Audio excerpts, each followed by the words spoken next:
DILG Undersecretary Epemaco Densing III nagabot sa syudad sang Iloilo agod lang taon na sitwasyon sang COVID-19 cases. Kada adlaw nagapatigayon sang sinapol ang COVID-19 team sang syudad. Apang subong nga adlaw, espesyal inibangod mismo si Department of Interior and Local Government Undersecretary Epemaco Densing III ang nagtambong. Luyag sini personal nga mahibaluan ang sitwasyon sang Iloilo City nga nagapangatubang sang mataas nga COVID-19 cases. Sa listahan nga ginpresenta sang COVID-19 team, may 10,673 total cases ang syudad. 2,258 diri ang active cases. 75% diri ang local transmission. First of all, it gave me a better picture of the true COVID-19 situation in the city of Iloilo. It also confirms the fact that we really have to improve on the COVID-19 numbers so that we can later on de-escalate the MECQ status of the city to GCQ. But to be able to do this, everybody must be involved. No? And this is the reason why it was a good interaction today. They gave me their thoughts about the situation. I gave them their thoughts of what needs to be done. And more importantly, the people are still up to beat for us to beat COVID-19 in the city. And hopefully, we will meet the objective, no? That by July 15, when we start to reclassify again the city of its community quarantine classification, hopefully by that time we are able to de-escalate back to GCQ. Ginpresenta man kay Undersecretary Densing ang hinyo ni Mayor Jerry Treñas nga dugangan ang ginapadala nga COVID-19 vaccine. Inabangod kung bakuna ang paghahambalan, mataas ang vaccination confidence sa syudad. Sa subong, may 230,000 na ang nakaparehistro. Apang sa datos sang Hunyo 29 sini nga tuig, 64,915 pa lang ang nabakunahan sa syudad. So with 50,000 that was brought by Secretary Galvez and Secretary Roque, we can only use 50% because we are expecting to have second doses by the next 2 weeks. No? So with the 25,000 that are free, we can finish that in 3.5 days. And after that, we have no more vaccines for first doses. That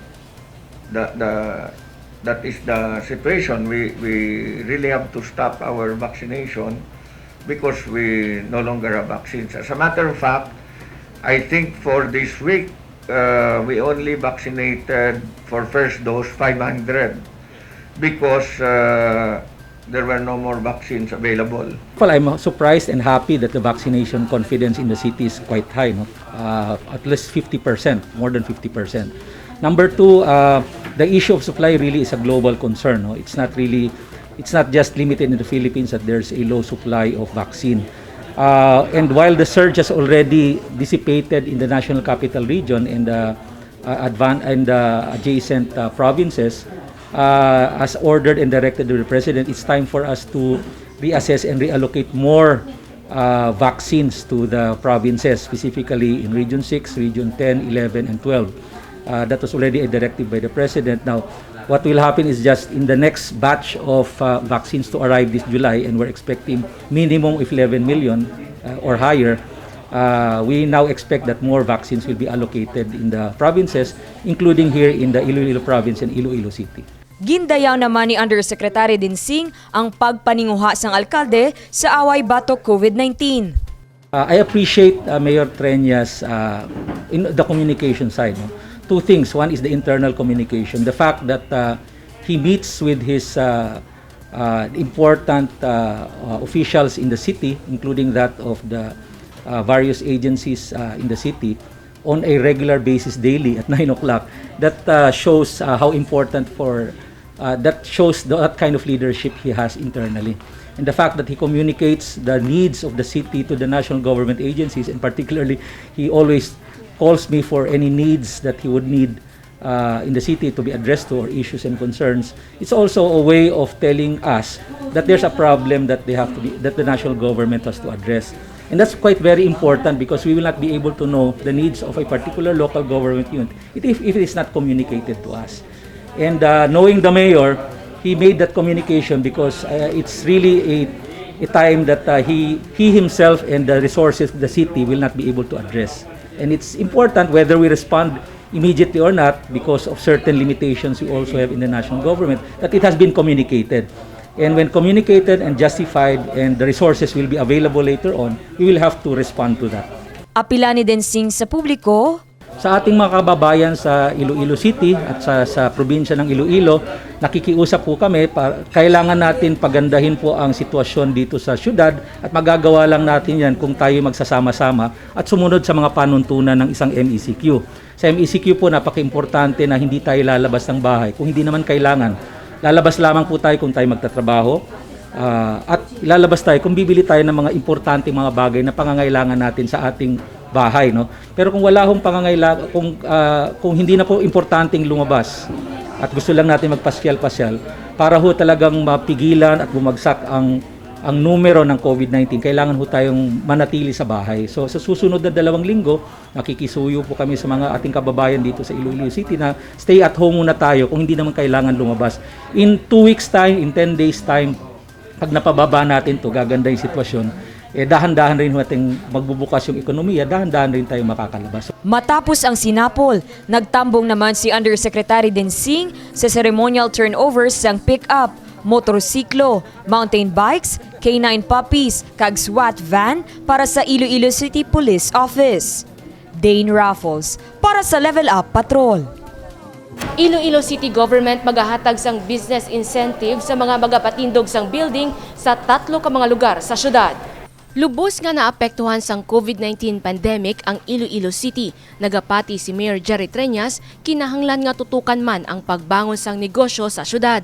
Linibo ka mga Ilonggo ang nadulaan sang trabaho bangod sang pagsarado sang pila ka mga establishmento.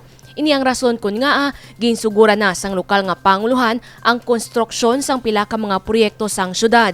Ini agud mahatagan sang obra ang mga yara sa construction sector.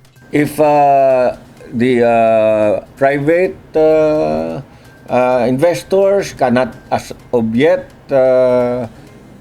make investments in Iloilo City to provide jobs, then it's really the government that should provide the jobs, no? And we are also looking forward to the national government to also do their share through the public work projects, no, and so on and so forth.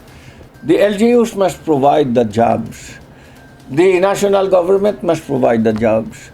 Initially, it is government that should invest. And after the investment of the government, then we will start to see private business getting in.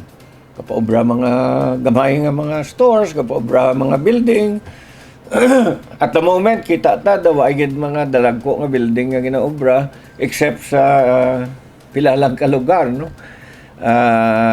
Most of the time daw ara lang sa lapit sa balay ko, but you know, ang matabo sini is really government should start, and then eventually the private sector should come in because whether we like it or not, ang iyanis ang national government kag LGU sugod lang ni, no? Pero ang private sector ang ilaya jobs sustainable. Sige-sige bla. Kaya kung may isa ka mall, may isa ka building, may isa ka muning nga negosyo, sige-sige na iyang obra dira. Especially if the business climate will start to improve. Sini nga si Mana nakigsapol man ang alkalde sa mga negosyante.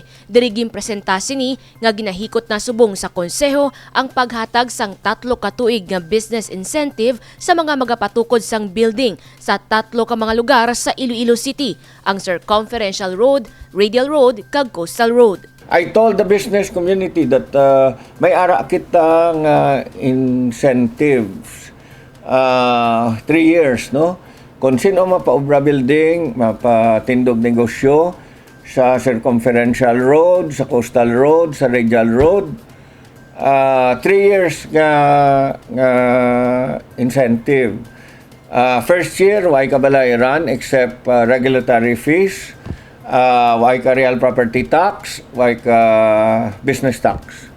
Second year, may ara ka incentive 75%. Ang bayaran mo lang 25% of your real property tax, of your business tax. And on the last year, on the third year, 50% lang imong bayaran. Ini nga mga lugar ang subong gina-develop nga mangin business area. Ganiging pahayag sang alkalde, lauman na ang pagdamo sa mga building sa lugar sa sulod sang 3 ka tuig.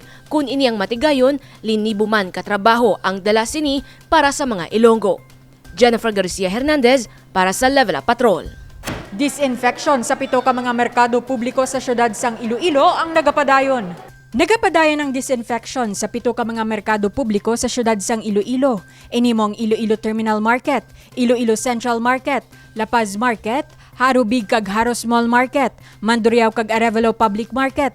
Lakip man diri ang pagdisinfect sa Iloilo Slaughterhouse sa Takas Haro. Suno kay Local Economic Enterprise Head Maricel Mabacquiao, sang nagligad pa nga tuig nagsugod ang pagdisinfect sa mga merkado sa mando ni Mayor Jerry Treñas, kag ini ang ilagid padayon tubtob subong bilang pamaagi agud malikawan ang paglaptas sang virus.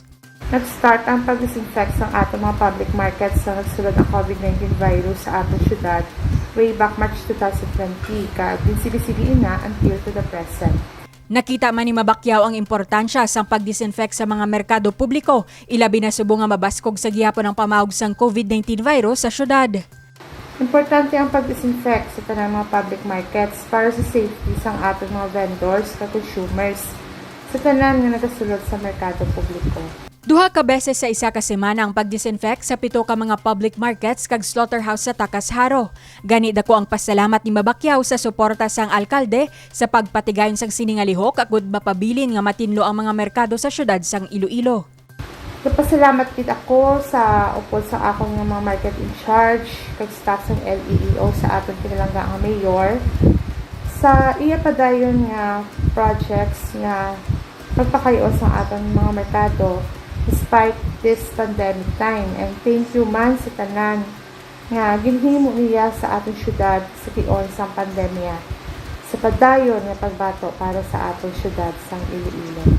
Pahanumdum ni Mabacquiao sa mga market vendors kag manugbakal sa mga merkado publiko.